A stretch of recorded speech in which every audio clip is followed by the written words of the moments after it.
Now, this could be another problem for Apple in China. Xiaomi, that's a big Chinese phone maker, has announced a new phone, and get this, it only costs $150. John Meyer's with us, Transpire Ventures general partner. John, is this real competition for Apple in China? I think it absolutely is real competition for Apple in China, and I'll give you the reasons why. At this point, in China, and even beyond China, if you look at India, for example, Apple has 1% market share in India. And if you ask the reason, ask why to anyone in China or India, they cite one thing, and that's the price of even the most entry-level iPhone. And so where my concern lies is that if Apple doesn't figure out a way to get a lower-priced iPhone on the market in places like China and in India, any possibilities of Apple making way in their revenue through what we call their services like iCloud and Apple Music, that's just not even possible if Apple doesn't even have a phone that people are using in India and or China, with the biggest reason being cost. Is this a big shift in the smartphone business, the shift away from premium pricing, high profit margins, towards much lower priced, almost a commoditized item? Am I right in saying that that is the shift?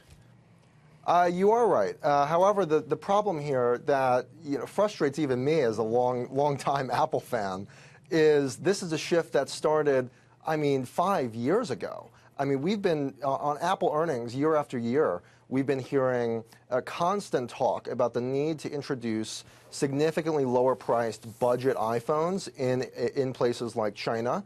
And all Apple's really been able to do is to step down just a little bit in, let's say, a $700 or $800 phone. But obviously, you can't compete if Xiaomi is introducing now a $150 device that looks just like Apple's top-of-the-line phone, that has a 48-megapixel camera, and is most likely going to be on 5G. So the landscape is completely way more competitive at this point. And like I said, I think on this network a week ago, my position is I love Apple, but I feel like they've dramatically underestimated what China is capable of and what their companies in China are capable of in the mobile phone sector. What a story. Who would have thought, Apple, king of the hill, but maybe not.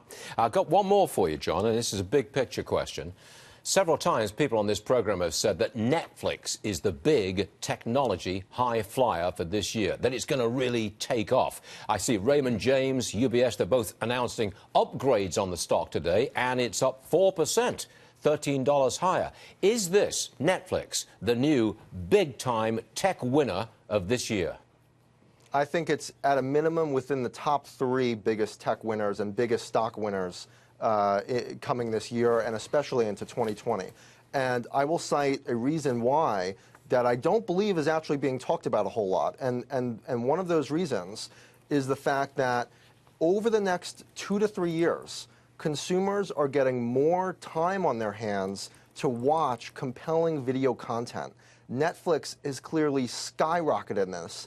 And the reason why humans in this country are going to be getting more time to watch services like Netflix, thus increasing their revenue, is because as we get into this transition into self-driving vehicles, driver-assist vehicles, which are on the road all over the place today, the bottom line is that the experience that, let's say, a New Yorker has in commuting on the subway, where you can watch your iPad for the entire commute, that is going to slowly begin to apply to every citizen in America with self-driving car technology over the next 3 years.